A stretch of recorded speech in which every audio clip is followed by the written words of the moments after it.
Hey, Sun here. In today's episode, I want to talk about this little hard drive by Samsung, the Samsung T7 Touch.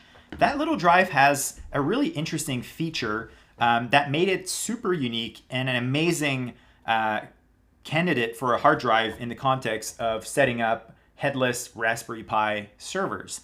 For instance, you may want to self-host your own Bitcoin node because if you don't and you rely on public nodes, well, if any one of your transactions is linked to you, the wallet will send all of your addresses to check balance, and all of them can then be correlated to you. So long story short, and this is not a Bitcoin episode, if you want to have any level of privacy in Bitcoin, you do have to use your own node.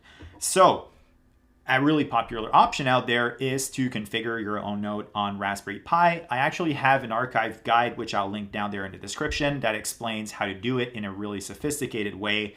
But essentially, installing Bitcoin Core and Electris, routing everything through Tor, and then all of that through Malvad, so that wherever you are in the world, some places you might not want to have Tor traffic linked to you through your internet service provider. So that created a gateway through the VPN. That's actually a really interesting use case for using a VPN.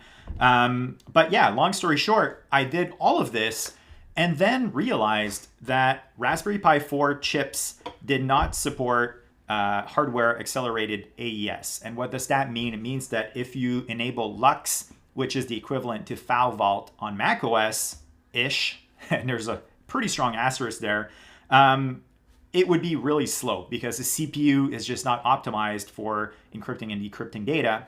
And also Lux, in the context of Linux, especially when you don't have secure boot, which is the case on Raspberry Pi for now, essentially, even if you do encrypt part of it, the partition that has all of the data, /boot partition will still be clear text. So someone that has physical access to that device could, compromise it or essentially eavesdrop and get your password. So long story short, if you care about OPSEC, which is operational security, on this channel, we talk about this a lot.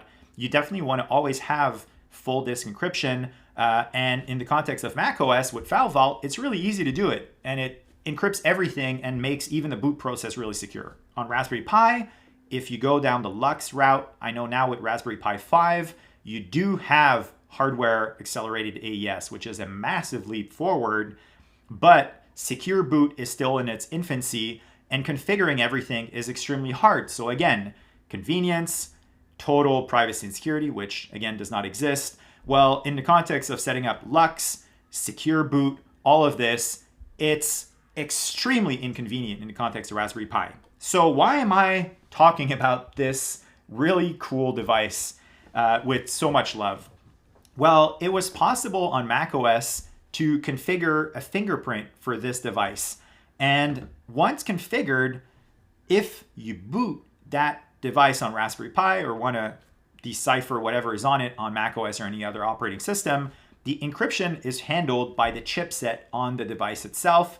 And the key can be either a passphrase or your fingerprint. And that meant that once configured on macOS, you could take, let's say, Ubuntu desktop for Raspberry Pi, flash it onto it, and then at boot time on the Raspberry Pi, the little light, it was blue here, it's still blue, this is still working right now, but the light would essentially pulse, it would ask you for your fingerprint, and then the device would boot. That meant that if you had a Raspberry Pi set up as a Bitcoin node or some other cool little open source thing, well, it was possible to have full disk encryption without requiring all the hassle of setting up Lux and secure boot and all of that, and also without requiring a screen and a keyboard to input the credentials.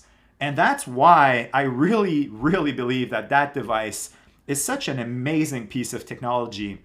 And unfortunately, my Bitcoin full node is almost at capacity. I had bought a 1 terabyte and I came to buy a 2 terabyte and discovered that it was discontinued. And that just makes me really, really sad.